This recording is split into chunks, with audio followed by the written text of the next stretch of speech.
Bonjour à toutes et à tous. Merci de nous avoir rejoints pour ce webinaire. Merci d'avoir accepté l'invitation. Merci à nos invités d'avoir bien voulu être avec nous aujourd'hui pour partager leurs pratiques et leurs expériences. De quoi allons-nous parler aujourd'hui? Eh bien, on a tous remarqué il y a eu un certain nombre de choses faites différemment au moment du premier confinement. Et donc, on va en parler aujourd'hui. Alors, en brève introduction, pardonnez-moi de parler un peu de Juliette Sterwen, qui est un cabinet de conseil spécialisé en transformation des organisations. Notre chiffre d'affaires a été de 65 millions d'euros l'année dernière, en croissance continue et régulière sur les 10 années. Aujourd'hui, nous sommes un peu plus de 400 collaborateurs et notre cœur de métier est vraiment la transformation des organisations, que ce soit sur les aspects business, sur les aspects people ou autour des aspects de systèmes d'information, comme le sujet d'aujourd'hui, entre autres choses, va nous permettre de l'approfondir. Alors, le sujet d'aujourd'hui, justement,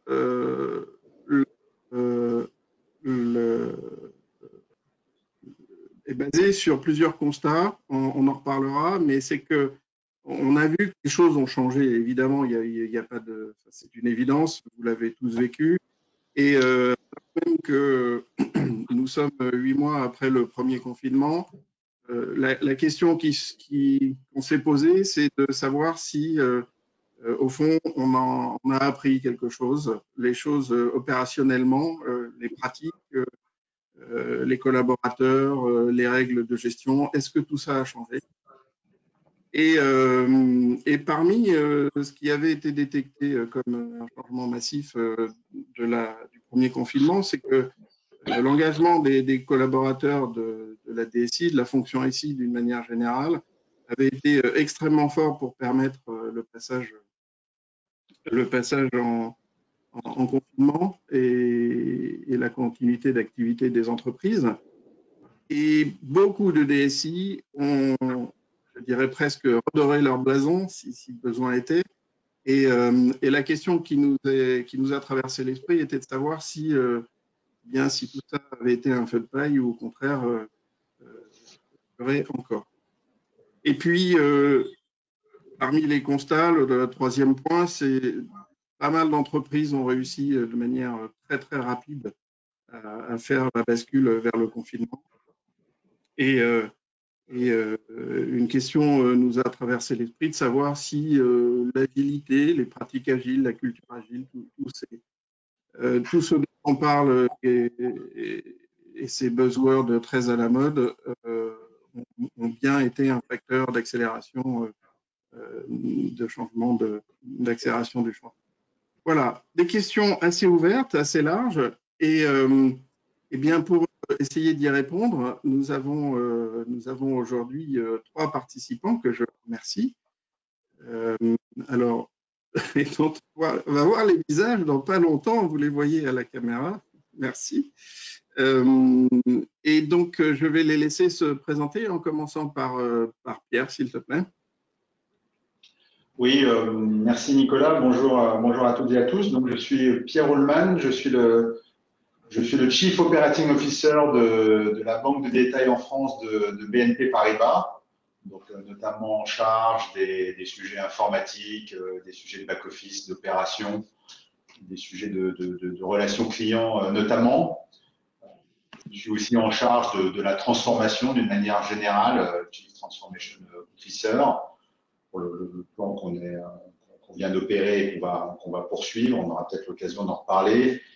Et puis, de manière symbolique mais importante, je suis aussi le Chief Diversity Officer de BNP Paribas en France, sur tous les sujets de diversité et notamment de genre, si vous voyez ce que je veux dire.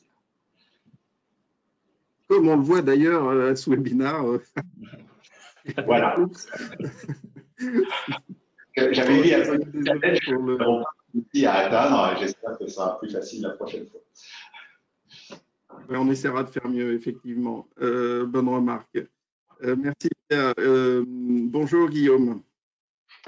Bonjour à toutes et à tous. Donc Guillaume Rincé, moi je suis le Chief Technology Officer CTO de la Maïf, en charge d'activités qui vont de la stratégie de nos systèmes d'information, la stratégie technologique, en charge du delivery d'une partie aussi du système d'information, et puis également très engagé dans la transformation de l'entreprise dans le cadre de notre plan stratégique, et notamment une transformation que l'on est en train d'achever au sein de la DSI et qui se poursuit par ailleurs dans l'entreprise sur une transformation agile à l'échelle. Bien, merci Guillaume. Marc? Oui, bien bonjour à toutes et à tous. Merci Nicolas. Ravi d'être avec vous aujourd'hui. Donc Marc Sabatier, je suis le CEO et le fondateur de Julius Sterwen. Mais au-delà de ces titres ronflants, je suis avant tout un consultant en transformation, en innovation, qui a la chance d'avoir un beau poste d'observation parce qu'on a beaucoup de clients sur la manière avec laquelle justement nos clients, grandes entreprises, petites entreprises, secteur privé, secteur public, se comportent, réagissent avant la crise, pendant la crise, après la crise, j'espère bientôt. Donc on va partager sur tout ça ensemble. Merci Marc. Alors, pour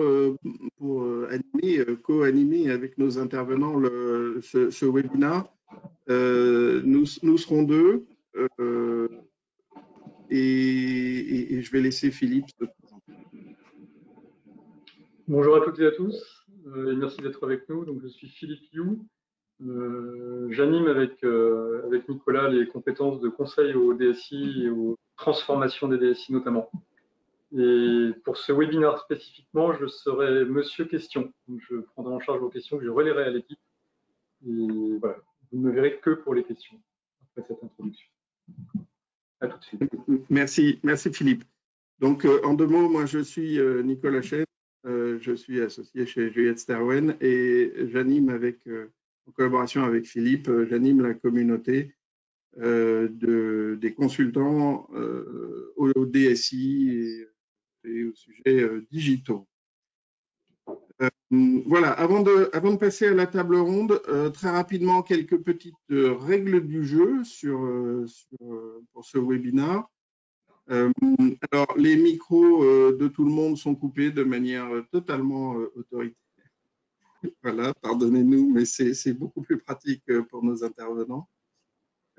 Si vous n'entendez pas, s'il y a un problème, ouvrez donc dans le GoToWebinar, vous avez le menu. Vous l'avez sans doute tous fait, mais appuyez sur la flèche orange, vous aurez toutes les options possibles.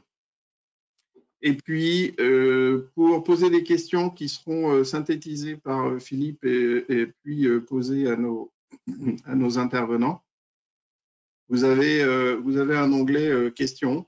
Il suffit de cliquer sur la petite flèche à gauche pour l'ouvrir et pour pouvoir émettre votre question dans un format très classique. Bien, je vous propose de rentrer maintenant dans le vif du sujet pour reprendre justement le cœur de notre préoccupation. On va revenir quelques mois en arrière, au mois de mars. La grosse bascule, tout le monde doit passer en confinement, en particulier dans le secteur tertiaire. Et là, les entreprises ne sont pas prêtes, ou très marginalement. En tout cas, personne n'avait prévu dans les plans de continuité d'activité que bien, ce seraient les utilisateurs qui feraient défaut. Et très rapidement, en quelques jours, toutes les grandes entreprises et même les petites et les moyennes ont réussi avec la mise en œuvre de beaucoup d'énergie et de pas mal d'ingéniosité en quelques jours à récupérer un niveau d'activité quasi normal. Alors, évidemment, ingéniosité, bon sens, système D, plus une énorme dose d'engagement, beaucoup de nuits blanches de pas mal d'équipes. Tout ça a fait que les résultats ont été spectaculaires. Et Et la question qu'on se pose est donc, qu'est-ce qu'on retient de cette situation? Est-ce que les relations parfois un peu tendues entre les DSI et les métiers se sont améliorées? Nous, côté conseil, on a compris que oui, il y a un bon retour de la part des métiers, une vraie appréciation des efforts qui avaient été faits, une vraie reconnaissance. Sauf que, est-ce que, pour prendre le titre d'un film, est-ce que l'Empire ne va pas être tenté de contre-attaquer et les mauvaises habitudes revenir? Voilà, donc se pose la question, et je vais la poser à nos intervenants, de savoir qu'est-ce qui reste des bonnes choses qui ont été mises en œuvre au moment de la crise. Et peut-être pour y revenir dessus de manière un peu plus précise, que nos intervenants puissent nous rappeler comment ils l'ont vécu dans leur entreprise. Et je vais commencer par Guillaume, si vous voulez bien. Guillaume, comment avez-vous vécu cette bascule et cette crise à la Maïf?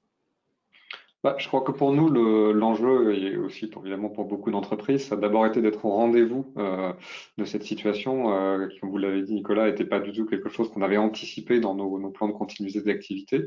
Être au rendez-vous pour nous, c'est quelque chose de dual. C'est évidemment être au rendez-vous de nos sociétaires, ça c'est absolument essentiel, mais aussi être au rendez-vous de nos collaborateurs qui étaient confrontés à cette situation dans une logique de symétrie des attentions. Moi, si je me rappelle ce qui s'est passé, nous on a commencé à se dire que de toute façon, on n'échapperait pas au confinement quand on a vu la situation se dégrader extrêmement vite en Italie. Et il n'y avait aucune raison que ça ne franchisse pas les frontières et que ça n'arrive pas dans les jours qui suivent également chez nous. Et donc, on a anticipé 2 à 3 semaines avant le fait qu'on allait être confronté à une situation de ce type-là. Et on a démarré à ajuster finalement notre plan de continuité d'activité, puisque c'était pas un scénario tel qu'il est prévu classiquement dans les livres. Et c'est cette anticipation-là qui nous a permis finalement d'être en mesure, dès le premier jour, d'assurer une continuité de nos activités, évidemment avec seulement à ce moment-là une partie de nos collaborateurs. Et ensuite, on s'est enclenché en parallèle dans un déploiement assez rapide et massif de diverses solutions qui ont permis à nos collaborateurs de télétravailler massivement au fur et à mesure des semaines pendant la gestion de crise. Ça a nécessité vraiment un engagement extrêmement fort de l'ensemble des collaborateurs du groupe, en particulier de la DSI, mais évidemment aussi de tous nos réseaux, qui ont vraiment travaillé extrêmement dur et qui continuent du coup à le faire aujourd'hui, puisque malheureusement on est revenu dans cette situation de confinement il y a quelques semaines. Donc beaucoup d'engagement et un niveau de sollicitation très élevé. Moi, ce que je retiens finalement de cette période-là, c'est que cette crise, elle est plutôt pour nous un révélateur et un accélérateur de convictions très fortes que l'on peut avoir et qui confirme plutôt le bien fondé d'un certain nombre d'orientations qu'on a posées et qui sont au cœur de notre plan stratégique.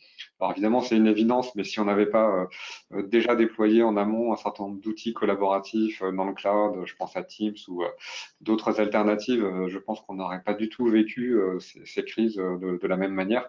Le fait de disposer de ces technologies, ça a permis de trouver des solutions et de s'appuyer dessus très rapidement pour retomber sur nos pattes. Mais je pense que plus important que les outils, c'est vraiment le modèle culturel de la Maïf qui, je pense, nous permet aujourd'hui de bien résister à ce contexte, et notamment le modèle de l'attention portée à l'ensemble de nos parties prenantes, l'attention portée aux autres, puisque derrière, ça entraîne une proximité, un soutien qui est vraiment par construction. Évidemment, les collaborateurs vis-à-vis des clients et l'ensemble de nos collègues des réseaux ont été attentifs à être proches et plus particulièrement proches dans cette situation-là vis-à-vis des clients, mais également de l'entreprise vis-à-vis des collaborateurs, et ça c'est quelque chose qui est extrêmement fort dans notre ADN. Et puis aussi l'entreprise vis-à-vis de ses clients, puisqu'on a fait le choix d'être aux côtés de nos clients, notamment dans le cadre de l'assurance auto, où on leur a retourné une partie du pouvoir d'achat, puisque la sinistralité automobile a fortement diminué sur cette période-là. Et donc, on leur a laissé la possibilité soit de récupérer une partie de leur cotisation, soit par l'intermédiaire de la Maïf, de pouvoir l'investir auprès d'un certain nombre de causes engagées dans la lutte contre le Covid. Et ça a été quelque chose d'extrêmement apprécié aussi de l'ensemble de nos clients. Très bien. Un révélateur, donc, dans la crise, on se révèle, c'est bien connu. De votre côté, Pierre, comment vous avez vécu ça et puis qu'est-ce que tu en retiens spécifiquement? Alors, d'abord, cette période, elle me permet de souligner l'incroyable, immense engagement des équipes de BNP Paribas pendant ce premier confinement, et on le revoit encore là dans la période que nous sommes en train de vivre. Hein. Il faut vraiment remercier l'ensemble de ses collaboratrices et de ses collaborateurs qui ont été au cœur du dispositif pour répondre aux inquiétudes, aux questions, aux demandes de nos clients.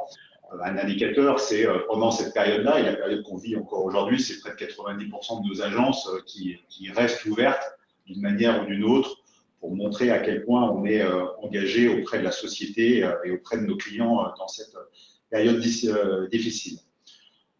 Pour répondre à ces circonstances exceptionnelles, moi je peux mettre l'attention sur trois choses. Le premier point, je viens de le dire, c'était il fallait vraiment, en tant qu'opérateur essentiel, rassurer nos clients sur les capacités de la banque pour répondre à cette crise.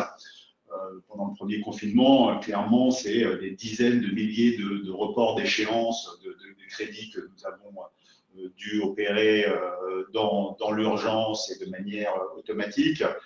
C'est la mise en place du prêt garanti par l'État en l'espace de 2 semaines. Hein, c'est plus de 40 000 prêts garantis par l'État que nous avons mis en œuvre. C'est des opérations qu'on ne pouvait pas imaginer quelques semaines avant que cette opération démarre. La deuxième chose, et ça a été évoqué par Guillaume également, c'était de mettre nos collaborateurs dans les conditions optimales d'exercice de leur activité compte tenu des contraintes et de cette crise sanitaire. Pendant le premier confinement, l'ordre de grandeur, c'est à peu près en 15 jours, on a réussi à mettre la quasi-totalité de nos collaborateurs en télétravail, en travail à domicile, et parfois à 100%. Pour le deuxième confinement, et c'est là où on continue d'apprendre, là c'est en 24 heures. Hein, c'est-à-dire que la courbe d'expérience est très importante de ce point de vue-là. Et puis la troisième chose qui est importante aussi, c'est que, on y reviendra peut-être après un peu plus tard, c'est que en faisant tout ça, on a quand même réussi, et c'est très important dans le cadre de notre métier de banquier, d'assurer la maîtrise des risques dans cette période de risque. Alors après, pour réussir ça, là aussi, c'est intéressant de voir la symétrie des choses avec Guillaume. Notre informatique, elle a été extrêmement agile. Et quand je dis l'informatique, c'est l'informatique sous 2 angles. C'est l'informatique classique, l'informatique bancaire, l'informatique lourde, de type legacy. On s'est aussi beaucoup appuyé, notamment sur les reports d'échéance, par exemple, sur des informatiques qui étaient beaucoup plus légères, ce qu'on pourrait qualifier parfois de shadow IT, maîtrisées par les métiers. Et je retiens ce point-là parce que dans cette période-là, c'est bien un ensemble d'équipes qui ont travaillé dans un objectif commun pour mettre en œuvre ces solutions extrêmement rapidement. Et là, il n'y a plus de sujet de périmètre, de rapport de responsabilité en disant moi j'ai la belle informatique et moi j'ai la mauvaise. On trouve ensemble les bonnes solutions pour aller vite. Et puis le deuxième point qui est très, très similaire à ce qui vient d'être évoqué par Guillaume, c'est finalement on a aussi réussi à mettre en œuvre ces solutions-là relativement rapidement, parce qu'on était aussi dans un plan stratégique et dans la mise en œuvre de solutions qui nous ont permis finalement d'accélérer au moment où on a eu le confinement. On était dans une refonte globale de l'ensemble de notre environnement de travail pour nos collaborateurs, la distribution de PC portables à l'ensemble de nos collaborateurs. Donc, du jour au lendemain, c'est assez facile de travailler à la maison pour peu que les infrastructures soient prêtes, et elle l'était en très grande partie. La mise en place de la sophonie, la mise en place de briques technologiques permettant d'opérer nos centres de relations clients à distance et plus sur site. C'était aussi tout le travail qu'on avait fait sur la mise en place de robots pour automatiser un certain nombre de process, hein, ce qu'on n'aurait pas pu reporter ces dizaines de milliers d'échéances si on n'avait pas eu les robots pour le faire. Hein. La capacité humaine était impossible à gérer de ce point de vue-là.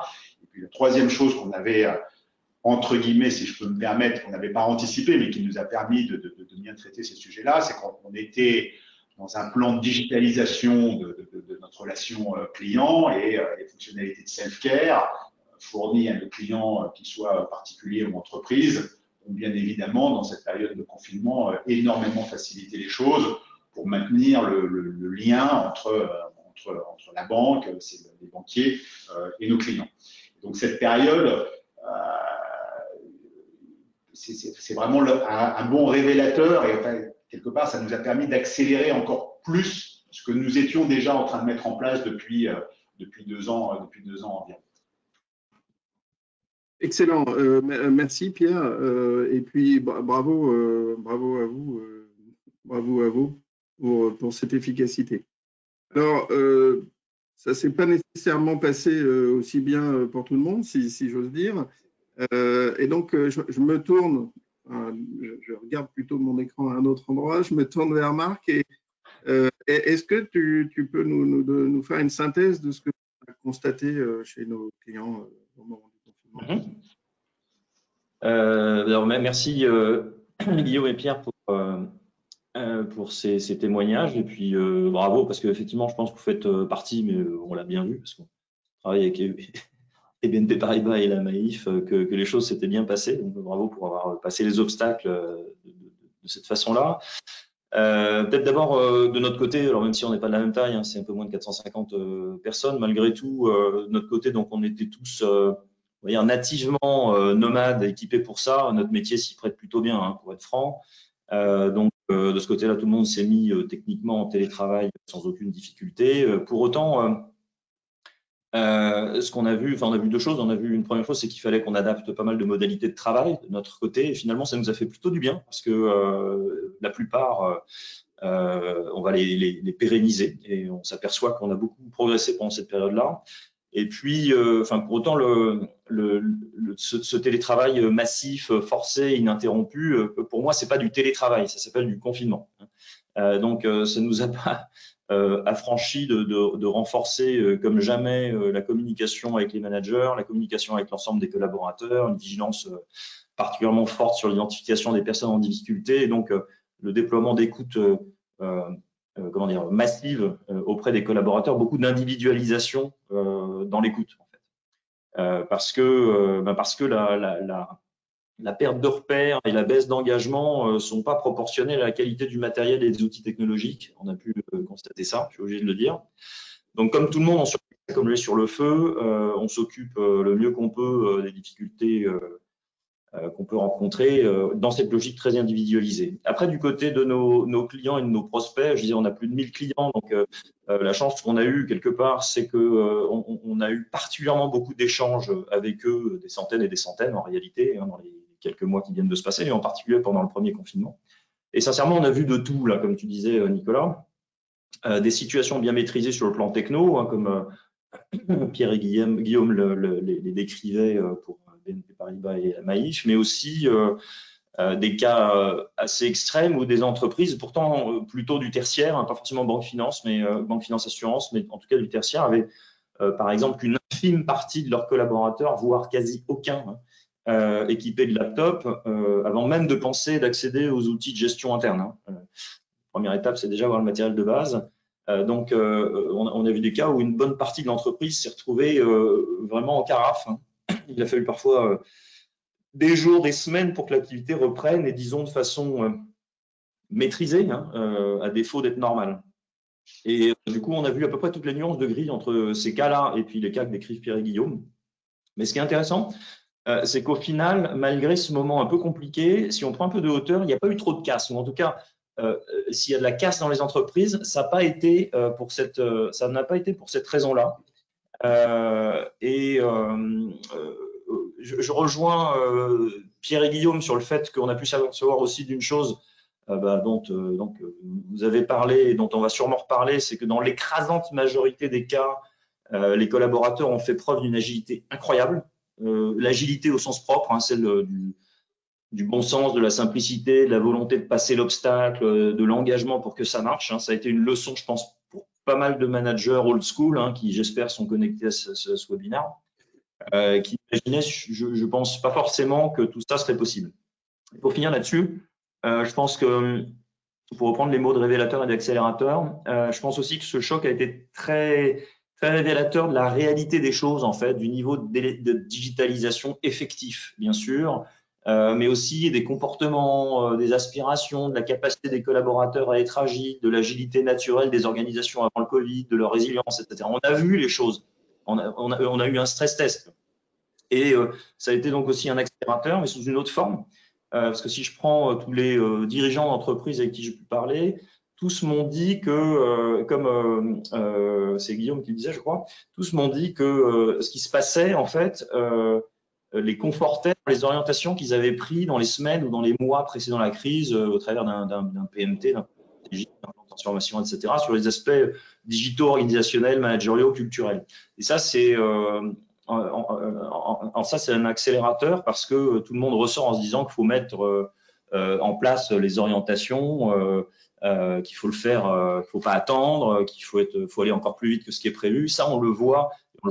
Ça a d'ailleurs des conséquences pour notre métier parce que finalement, les vrais projets de transformation, finalement, sont toujours pas été affectés par cette crise. Heureusement pour nous, d'ailleurs.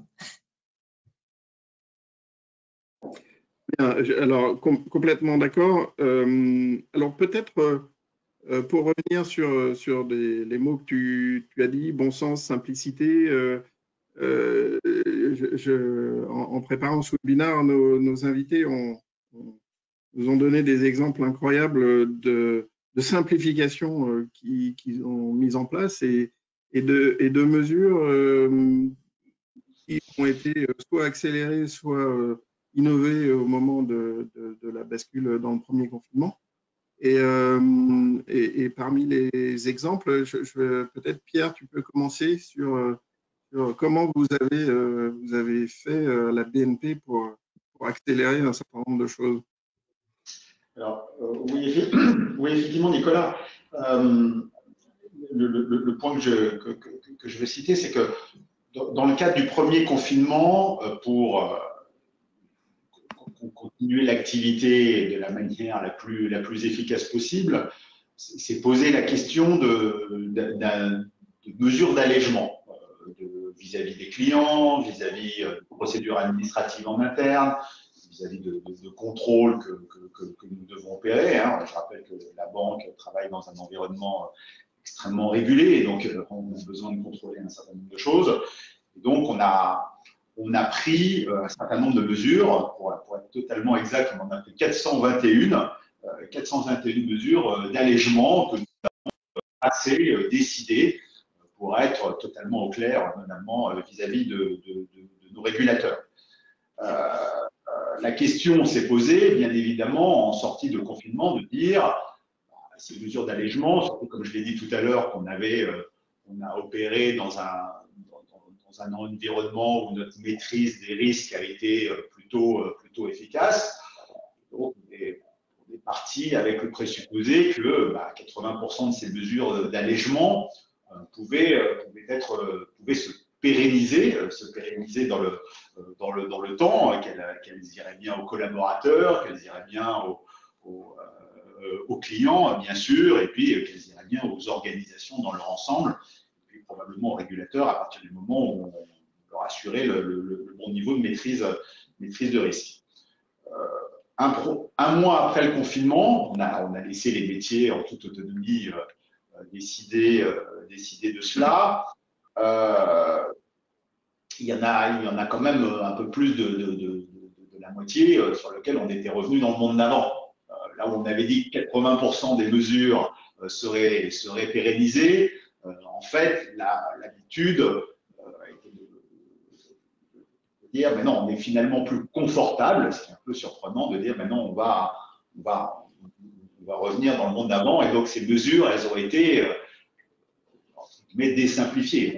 On a clairement été challengé là-dessus. L'Empire contre-attaque, donc, c'est ça? Oui, alors l'Empire contre-attaque, mais je ne suis pas que du côté des forces obscures, et donc on a quand même décidé de se rechallenger, là-dessus. Et donc, avec son général, Marc-Denis Bérard, patronne de la Banque de détail en France, a clairement posé le débat en disant non, maintenant, vous devez nous apporter la charge de la preuve que effectivement, c'était mieux avant que maintenant, alors qu'on a simplifié. Et donc là, il y a vraiment un travail qui est sur 200 mesures qu'on est en train de repasser au tamis pour dire, mais effectivement, expliquez-nous sur des bases extrêmement objectives qui sont liées à la satisfaction client, donc des critères positifs, mais des critères parfois entre guillemets plus négatifs, qui sont notamment liés à des sujets de contrôle. Et sur la base d'éléments extrêmement tangibles, expliquez-moi pourquoi c'est mieux de revenir dans le monde d'avant sur ces 200 mesures plutôt que de les maintenir. On est en train de le faire en ce moment. C'est un travail, je ne vous cache pas, culturel. C'est intéressant, hein, culturellement et presque sociologiquement, de se dire, alors même que tout le monde vise à travailler dans un environnement plus simple, plus autonome, plus agréable, plus actif. Je pense qu'on y reviendra dans un instant. En attendant, la nature, je ne vais pas dire humaine, mais presque humaine, en tout cas la nature professionnelle était finalement de dire, ah oui, moi je suis plus confortable dans ce monde extrêmement procéduré dans lequel finalement, à partir du moment où je suis là-dedans, c'est plus facile. Donc c'est un travail de longue haleine, je ne vous cache pas. On tient des comités, des réunions tous les 15 jours de top management en rechallengeant cela. Quelque part, je vais dire, le deuxième confinement nous aide dans cet état d'esprit-là. Mais voilà exactement le type de choses que nous faisons. Donc, on parle bien de procédure vis-à-vis des clients, de demander des justificatifs avec des clients. On dit, mais non, mais finalement, faisons confiance aux clients plus souvent dans le cadre de maîtrise de risque, dans des relations avec des tiers, des demandes de justificatifs, là aussi, on demandera des justificatifs que quand on aura un problème, et puis comme on a un problème que dans 2% des cas, ça c'est quand même beaucoup plus facile.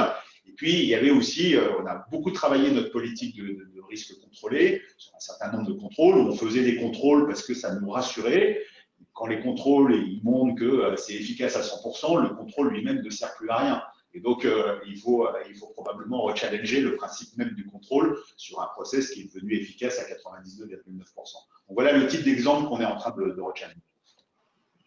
Merci Pierre, très intéressant et intéressant de voir quand même que même si tout le monde souhaite que les choses soient plus simples, en fait, on se retrouve face à des paradoxes parfois du confort versus simplicité. C'est assez étonnant.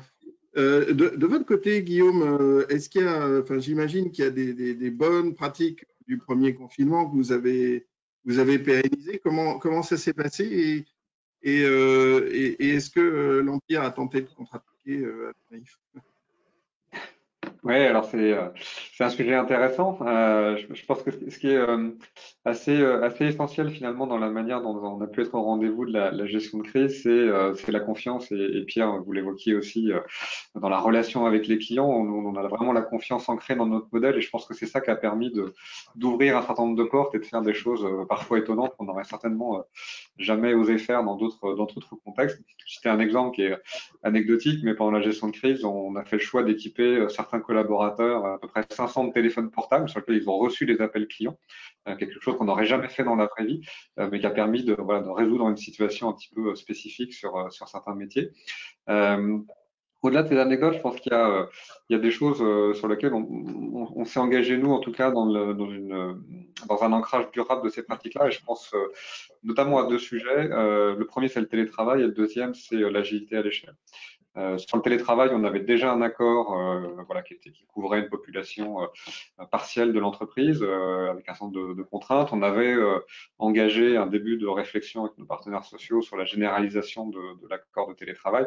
Et du coup, ça a été naturel finalement, dès la sortie de confinement, d'accélérer très fortement cette démarche-là, notamment sur la base du retour finalement de cette période de confinement où on a vu que ça fonctionnait et finalement l'ensemble de nos métiers quasiment pouvaient fonctionner en télétravail. Donc, on a fait le choix d'accélérer et on a signé en fait dès juillet dernier un accord de télétravail qui concerne toute l'entreprise, y compris dans certains cas des métiers sur lesquels on s'y attendrait pas a priori, puisque notamment nos agents en délégation conseil peuvent également télétravailler une partie du temps. Donc, c'est vraiment quelque chose qui est accessible à la plupart des métiers de l'entreprise. Et on a fait un choix original, je pense, qui a été aussi dicté par l'expérience du confinement, même s'il faut être prudent parce que le confinement, enfin le télétravail en confinement, c'est évidemment pas du tout la même chose que le télétravail, moi j'appelle hybride, ou en tout cas on a une partie des gens sur site, une partie des gens à distance. Mais on a fait un constat assez fort qui est que ce qui prime dans l'organisation du télétravail, c'est vraiment le collectif. Et donc, on a fait le choix de donner un cadre avec plusieurs formules sur une base mensuelle qui peuvent être choisies par les collaborateurs, mais qui s'inscrivent systématiquement dans des règles de fonctionnement d'un collectif. Et donc ça donne la borne haute du nombre de jours accessibles en termes de télétravail. Ça peut fixer aussi les jours possibles en télétravail ou non. Et donc, on a vraiment privilégié dans l'accord de télétravail ces choix collectifs.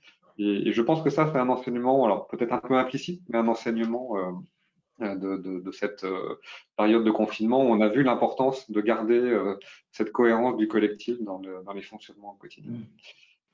Si je reviens sur l'agilité à l'échelle, donc nous on était engagés depuis 2019 en fait dans une bascule vers une organisation agile à l'échelle, dans le cadre d'une démarche assez particulière puisqu'on a signé en fait avec le CSE de l'entreprise un accord qui nous permet d'expérimenter. Donc on se lançait en fait début 2020 dans un an d'expérimentation d'une nouvelle organisation basée sur ces principes-là. Et donc on venait de lancer en fait en janvier cette nouvelle organisation avec nos tribunes, nos squads, nos équipages qui fédèrent les différents métiers. Et donc on était en pleine, vraiment au cœur de la transformation, au cœur de la bascule. Et on a pu juger en fait vraiment sur pied de la résilience de cette organisation-là, notamment parce que on a pu comparer aussi en interne avec certains de nos collègues dans d'autres métiers qui n'avaient pas forcément enclenché ce même type de démarche. Et on a trouvé très vite nos marques et les différents collectifs qu'on a posés se sont montrés extrêmement résilients dans cette période-là. Et donc ça nous a permis de valider aussi une partie de l'expérimentation un peu de manière accélérée. Et ça agit vraiment comme un révélateur de ces sujets-là, avec des pratiques qu'on a pu mettre en place. On avait, comme dans beaucoup de grandes entreprises, des relations métiers un peu formalisées, des comités de pilotage sous différentes formes, où souvent on avait plus les managers que les réels utilisateurs, donc souvent un filtre du terrain relativement important. Et en fait, naturellement, on a mis en place dès le début de la crise ce qu'on appelait des mêlées métiers. On a cherché à avoir vraiment des opérationnels qui sont les mains dans les usages et qui pouvaient nous donner finalement la température réelle des utilisateurs sur toutes les décisions qu'on prenait. Est-ce que ça allait dans le bon sens? Est-ce que ça marchait? Est-ce que ça marchait pas, etc.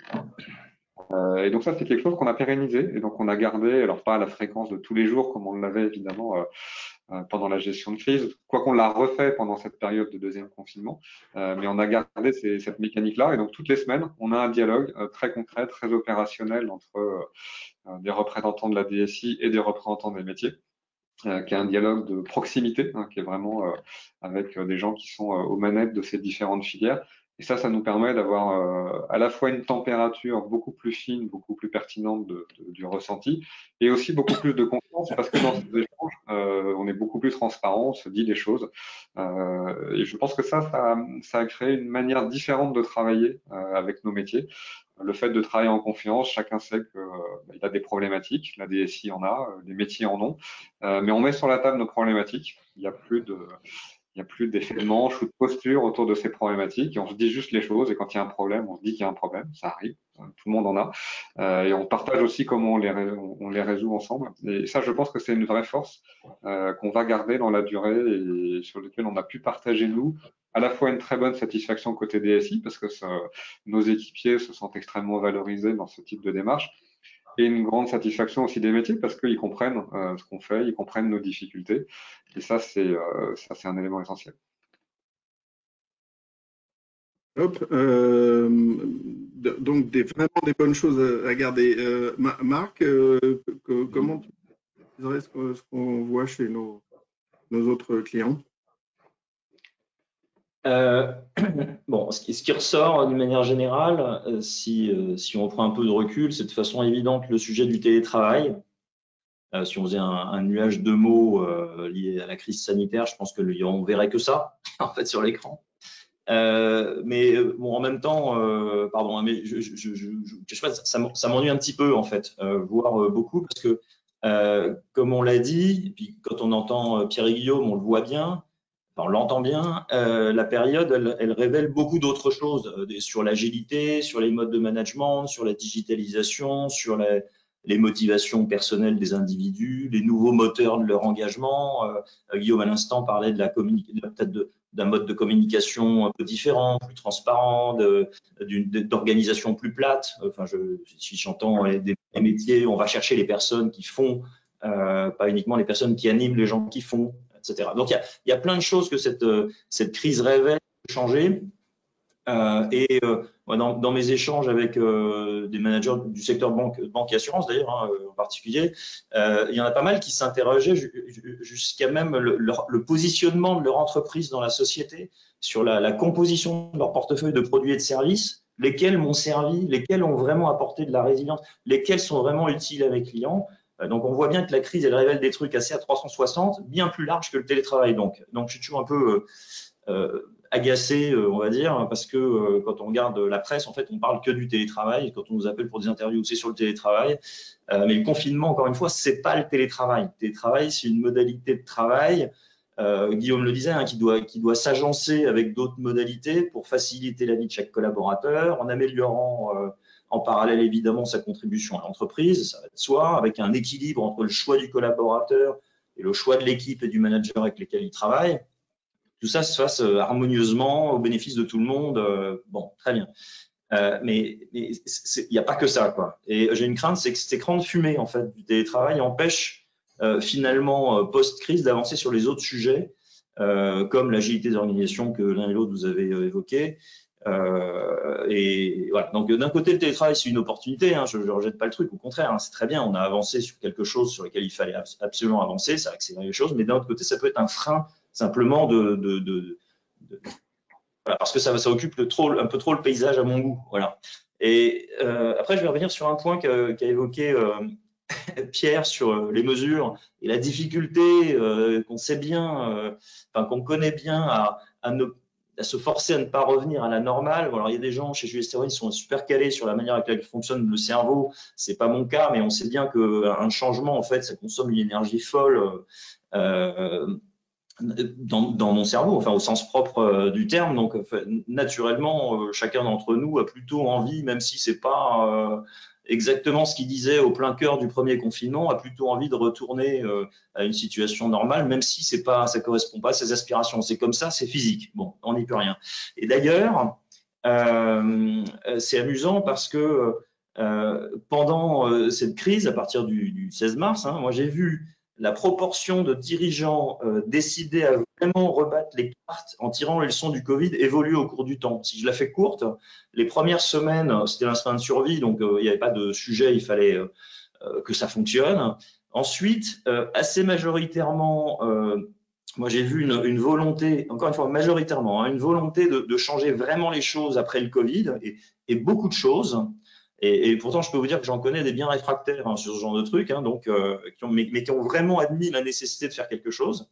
Et ensuite, très progressivement, et on est toujours aujourd'hui dans cette espèce de pente en descente douce, cette majorité-là dont je parle a doucement baissé dans le temps au fur et à mesure du déconfinement, et j'ose pas dire du retour à la normale, hein, qu'on ne connaît pas aujourd'hui. Donc, moi, le message que je veux faire passer, c'est que puisqu'on est tous convaincus là autour de ce webinaire qu'il faut vraiment qu'on lâche rien pour que les choses évoluent vraiment sous tous leurs aspects. Voilà, pour que cette crise sanitaire, qui est terrible par ailleurs, mais qu'elle ait au moins servi à faire bouger les choses dans le bon sens, que ça ne se termine pas par du traitement de surface ou uniquement une évolution du télétravail. Voilà, c'est quand même un vrai risque. Voilà, pardon, c'était mon petit coup de gueule. Oui, complètement d'accord. Et alors, je vais rajouter au coup de gueule, mais c'est sans doute nos invités qui concluront là-dessus. C'est que on a pu avoir l'impression que l'amélioration de la relation entre les métiers et la DSI était, au fond, OK, merci les gars, vous êtes des bons techos, vous avez fait votre boulot de techos, c'est top. Et puis, maintenant, on retourne aux vraies préoccupations. Hein, et puis, c'est vous continuez à faire la chaudière. Et évidemment, je caricature, mais vous avez identifié, vous avez illustré de bonnes pratiques au sens à la fois opérationnelle et efficience qui ont été mises en place au moment du premier confinement. Ma question, c'est comment on fait pour que, en particulier sur ces relations métier DSI, comment on fait pour pérenniser l'amélioration de ces relations, ce qui est quand même un sujet qui nous casse les pieds au quotidien depuis des années et qui diminue l'efficacité globale des entreprises. Guillaume, vous avez parlé de votre mêlée métier. J'adore l'idée. Comment vous envisagez, Guillaume et Pierre, d'arriver à pérenniser ces meilleures pratiques, en tout cas, et comment ça se traduit chez vous? Pierre, peut-être. Alors, clairement, et nous, on avait décidé juste avant le confinement de démarrer notre démarche de mise en place de l'Agile at Scale. Donc, on est probablement décalé par rapport à ce que vient de dire Guillaume à la Maïf. C'est évident que ce qui s'est passé pendant le premier confinement, je vais dire, a clairement posé le sujet que le travailler ensemble, et c'est pas seulement entre l'informatique et les métiers, parce que vous parlez beaucoup de l'informatique en opposition aux autres, mais dans le monde de l'entreprise qui nous occupe, on a les métiers, on a des fonctions régaliennes, de conformité, de risque, de juriste, tout ça est dans son périmètre de responsabilité. Et clairement, la méthode et la démarche, le principe d'Agile, c'est de travailler ensemble au bénéfice du client. Hein. C'est vraiment le sujet et pas seulement drivé par l'informatique. Donc clairement, cette transformation qu'on est maintenant en train de mettre en œuvre et qu'on va mettre en marche de manière progressive et itérative, elle vise vraiment à faire prendre conscience que finalement, ce qu'on a perçu ou ce qu'on a identifié pendant le premier confinement avec cette sensibilité sur la réactivité, sur l'attention des clients, sur ce que les clients attendaient de nous en tant que, je le redis de nouveau, opérateurs essentiels. On pense que cette démarche de mise en place d'Agile à l'échelle dans notre organisation qui est très très large, hein, parce que dans les équipes centrales, c'est plusieurs milliers de collaborateurs. Et puis, moi, ce que je dis, c'est qu'au-delà de la démarche, il y a même un état d'esprit agile qu'on doit mettre en place dans la banque de détail en France. C'est plus de 25 000 collaborateurs. Et donc, c'est presque un projet d'entreprise qu'on cherche à mettre en œuvre au travers de ça. On va chercher à donc mieux connecter ces silos que j'ai évoqués tout à l'heure, hein, métier, fonction, distribution, informatique. On va chercher à sortir de ces effets tunnels que nous connaissions avant en disant, voilà, entre l'idée qu'on a et la délivrance d'une fonctionnalité, il peut se passer plusieurs mois, voire 2 ans pour les programmes les plus importants. Et donc, le travailler en circuit court, en circuit beaucoup plus court est absolument essentiel. Et puis, le troisième point, et puis ça fait écho à ce que j'ai évoqué tout à l'heure sur les mesures, c'est, et c'est pas le plus facile, même si c'est très demandé, c'est la prise d'autonomie. On met en place les organisations à plat, et on donne du pouvoir, beaucoup plus de pouvoir aux managers, aux responsables d'équipe, on les responsabilise beaucoup plus. Et là encore, faut pas se mentir, hein, ça n'est pas si évident que ça. Parce que très régulièrement, l'organisation et les collaborateurs nous le demandent.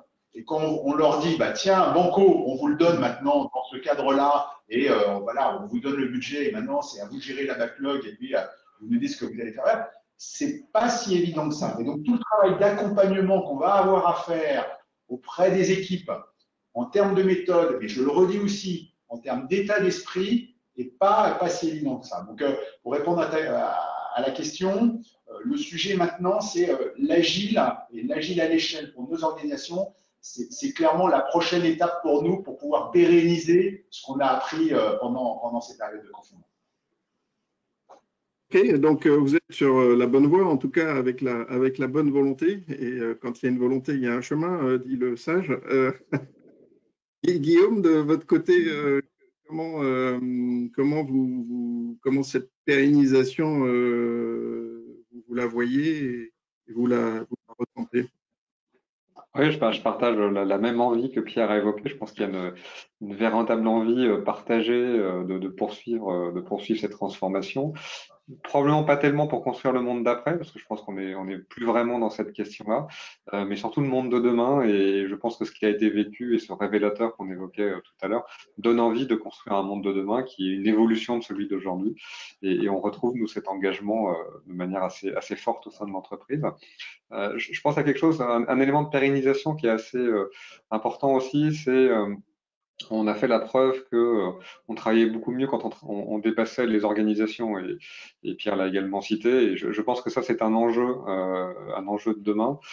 Les équipes prennent beaucoup plus de plaisir à travailler ensemble sur un sujet plus que dans une organisation. Et à la fin, à l'arrivée, on a beaucoup plus d'impact à travers ce type de fonctionnement. Moi, si je devais vraiment mettre un axe sur lequel mettre l'accent, c'est celui-ci, c'est travaillons ensemble pour la satisfaction du client, pour la satisfaction de nos collaborateurs. Et c'est ça qui a de l'impact et ça se voit. Enfin, ces décisions très opérationnelles, c'est celles qui se voient et qui sont appréciées in fine par nos clients. Et ça, une des conditions, c'est la confiance. On a commencé à établir un format de confiance qui est très différent, je pense, dans cette crise. On s'est dit collectivement que c'était quelque chose qui faisait du sens, qu'on appréciait de travailler en confiance les uns avec les autres. En tout cas, moi, j'ai un vœu que cette manière de travailler perdure, que ça soit au sein de l'entreprise, que ça soit avec nos parties prenantes. Je pense qu'on est en train de mettre derrière nous vraiment réellement ces notions de clients-fournisseurs qu'on entendait encore beaucoup au sein des entreprises. J'avais encore un collaborateur récemment qui me disait qu'il faudrait qu'on mette à jour les conventions de service. J'ai dit, les conventions de service, ça respire le client-fournisseur. Il faudrait certainement inventer quelque chose d'autre et qu'on passe le cap de ce type de format. Donc voilà, je pense qu'il y a des choses qui sont en train de s'ancrer. C'est des choses qui vont être pérennes. Elles sont pas complètement stabilisées. La force peut contre-attaquer sur ces sujets, mais je pense qu'on dépasse le frétillement. On est vraiment sur une envie commune. Et moi, je retiens vraiment cette envie de travailler mieux tous ensemble. Je pense que c'est le message très positif qu'il faut retenir de cette situation qui l'est moins par ailleurs. Excellent, super. Avant de passer aux questions de nos participants, Marc, en 2 mots, parce que les conventions de service de on en a vite fait, effectivement, par rapport à ta question, c'est vrai qu'on avait avant la crise laissé pas mal d'entreprises dans une situation qui se ressemblaient, alors plus ou moins avancées, où sur l'agilité, j'entends, où les DSI avaient bien avancé, mais où l'agilité c'était souvent arrêté à la frontière de la DSI, un peu comme le nuage de Tchernobyl à la frontière française. Alors c'était pas que les DSI voulaient pas que ça aille au-delà, au contraire, hein, c'était juste le reste de l'entreprise qui pensait que c'était une nouvelle marotte. En tout cas, il y avait un petit peu de résistance.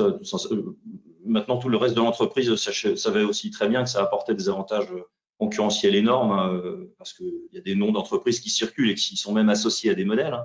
Mais bon, c'était comme ça. Aujourd'hui, nous, ce qu'on voit, c'est qu'il y a une oreille beaucoup plus attentive en fait des entreprises sur l'agilité globalement. Et je reviens à ce que disait Pierre, c'est pas métier, enfin c'est aussi bien sûr relation métier DSI, mais c'est l'entreprise dans son ensemble. Et l'agilité, c'est ultra multidimensionnel. Hein. C'est pas juste une norme, un framework, etc. C'est un mindset, c'est une culture, c'est du management, c'est de la décision, c'est de l'autonomie, c'est de la confiance. Enfin, on a entendu tous les mots. Donc voilà, moi ce que je veux dire pour la fin et pour montrer que je pousse pas que des coups de gueule, mais que je suis un garçon optimiste, c'est qu'il faut s'engouffrer dans cette brèche. en faisant les choses bien sûr, parce que malgré tout, il y a une prise de conscience, hein, mais ça ne doit pas empêcher de faire évidemment toute la pédagogie, les explications, l'accompagnement du changement qui va bien, parce que rien n'est jamais évident, et on en revient à ce qu'on disait tout à l'heure. Et pour ta question sur finalement, est-ce que la DSI ou la fonction informatique là, qui était un peu portée au nu parce qu'elle a permis la continuité de l'activité, est-ce que ça va durer? Bon, moi, je suis un garçon optimiste, donc je pense que il reste toujours quelque chose de positif quand on fait les choses bien, c'est ce qu'il faut toujours se dire. Faut capitaliser là-dessus. Faut capitaliser là-dessus. Faut aller plus loin dans les réflexions et surtout, faut les prendre de façon un peu 360, mais comme on l'a très bien dit et comme Pierre et Guillaume l'ont très bien illustré. Ok, donc vous êtes tous les trois sur des messages, on va dire, plutôt optimistes. En tout cas, on a une illustration ouais, non, c'est un vrai bonheur. On n'est pas très en avance, donc je vais passer tout de suite la parole à Philippe qui va nous poser les questions des participants. Si on n'a pas le temps de finir, on tâchera de répondre par mail aux questions après le webinaire. D'accord? On le fera en A5 si on peut le faire, bien entendu. Mais Philippe, voilà. Oui, compte tenu du temps qui reste, on va essayer d'être le plus synthétique possible. Donc, on a quelques questions quand même, donc certaines intéressantes en réaction à ce que vous avez pu partager dans la séance. Je vais en prendre deux parmi celles-là. Une très pratique qui demande si on pourra disposer du support de présentation. Il y a 4 slides, c'est sans doute possible, on verra. Ensuite, une qui est que je trouve intéressante et qui est vraiment dans l'air des derniers échanges que vous avez eus aussi, et assez représentatif de d'autres qu'on peut avoir. Donc, vous avez parlé de mode de fonctionnement, de travailler ensemble. Quid de création de nouveaux rôles? Est-ce que vous avez modifié votre organisation ou les rôles spécifiques et en ajoutant des nouveaux?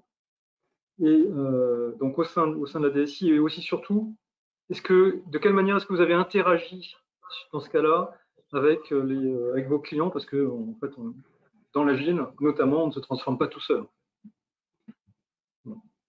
Peut-être Guillaume, comme vous êtes le plus avancé côté Maïf pour. Oui, alors c'est un sujet, on pourrait en faire un webinaire à part entière, je pense, sur cette question-là.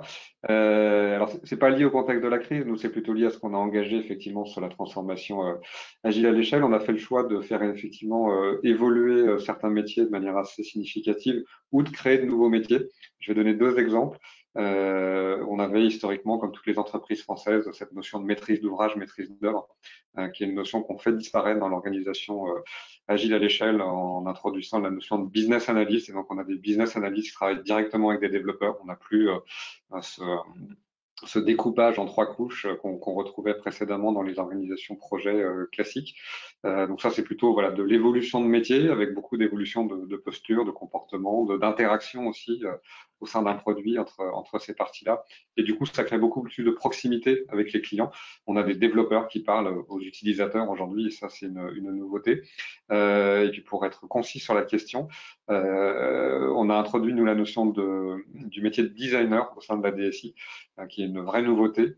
Donc ça, c'est l'enjeu expérience client, qui est évidemment un enjeu phare dans tous nos produits, notamment digitaux, mais également les produits qu'on met dans les mains de nos gestionnaires au quotidien.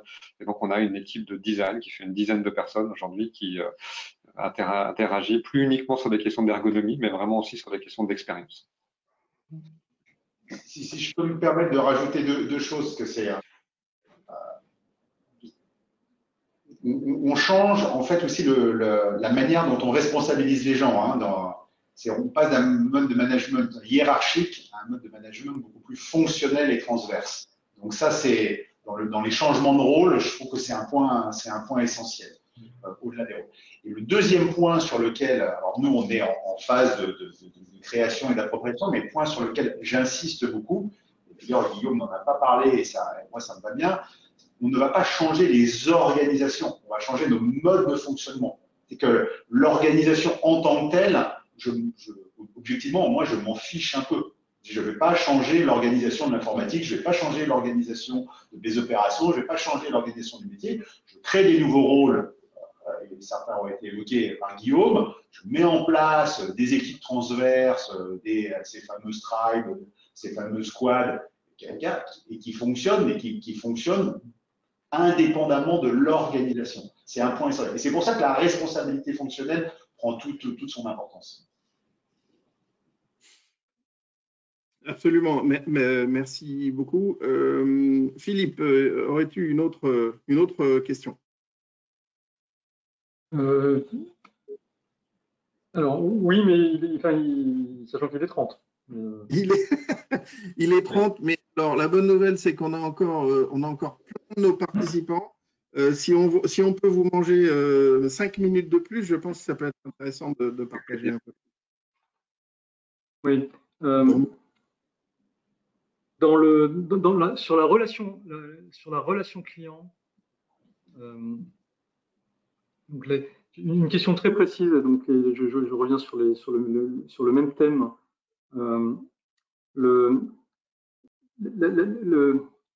La relation à vos clients, je vais donner la question précise.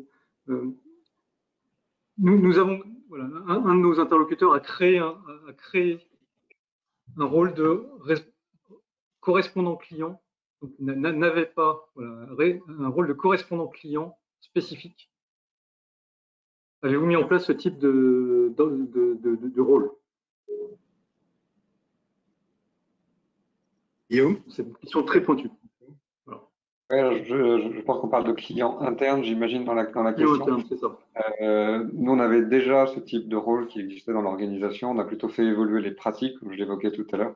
On était dans une pratique un peu figée de cette fonction-là, plutôt sur des rituels très institutionnels. Et donc, on a rendu cette pratique très opérationnelle. Et donc, c'est plutôt un changement de posture qu'on a orchestré à travers cette situation. Et c'est ce changement de posture qu'on pérennise dans la durée. Alors, effectivement, cette question de la qualité de la relation client, et en particulier de savoir comment on la met en œuvre dans des rôles spécifiques, au-delà de l'organisation, je suis bien d'accord, Guillaume, sur le fait que c'est quand même une posture, une culture, une orientation client, ça se décrète pas, hein, il faut que les gens le vivent et l'incarnent. Sinon, ça sert pas à grand chose, si ce n'est à faire des contrats de service. C'est pas très raisonnable. Bien. Peut-être une remarque, si tu me permets, Nicolas, par rapport à… Je t'en prie, bien sûr. Sans parler spécialement du rôle de correspondant client, mais je pense que cette crise, elle a apporté quelque chose de plus là. Et Guillaume, vous parliez de relations clients-fournisseurs en interne qui étaient un peu datées et pas très agiles dans l'état d'esprit. Voilà, je partage. Je pense que cette crise, elle a aussi rapproché, elle a aussi changé quelque chose dans la relation client externe. Je pense que les entreprises avec leurs clients ont une proximité en général beaucoup plus forte, beaucoup plus transparente, détachée. Et en fait, à nouveau, cette crise, elle a été terrible d'un point de vue sanitaire. Je mets ça de côté, c'est très mal, pardon. Hein. Mais en revanche, elle a permis quelque chose, c'est aussi de se rendre compte que c'était des gens de chaque côté, que ce n'était pas la peine de faire le beau d'un côté, réagir de façon complètement démesurée de l'autre, d'avoir une surexigence impossible à assumer par son fournisseur, etc. Je pense qu'il y a beaucoup plus aussi, et l'agilité, elle dépasse de ce fait-là largement, je pense, que l'organisation interne. Et je peux aussi la penser avec le client. Alors, il y a plein de mots, entreprise étendue, etc. C'est pas trop mon sujet. Mais en réalité, c'est de la relation humaine aussi, c'est de l'agilité aussi, c'est de la compréhension mutuelle aussi. Et à quand les mêler clients? Ouais. À quand les clients? Optimiste, là? Non, ça s'appelle des non, mais je focus. suis convaincu de ça. C'est pas pareil. C'est vrai que c'est face à l'adversité, la difficulté, les gens se rapprochent. Il y a de la solidarité qui se crée et ça va aussi entre les entreprises et leurs clients. Très bien. Est-ce que merci à nos participants d'être restés en nombre. On a déjà un peu dépassé. on va pas abuser. Est-ce que l'un d'entre vous souhaite avoir le mot de la fin ou on le laisse, ou on conclut là-dessus? Dites-moi. Ah ben alors, le mot de la fin, c'est moi qui vais le prendre. Merci, un grand merci à tous les trois. Merci. Et un grand merci à nos participants. Effectivement, il y a eu pas mal de questions, donc on essaiera d'y répondre en asynchrone. On a vos coordonnées. Et puis, bien, la prochaine étape, ce sera un prochain webinar auquel vous serez conviés, bien évidemment. Et un grand merci à l'organisation aussi côté JS, et à très bientôt à tout le monde. Merci à tous. Puisqu'on s'en approche à grands pas. Merci. Merci Au revoir. encore. Au revoir. Merci.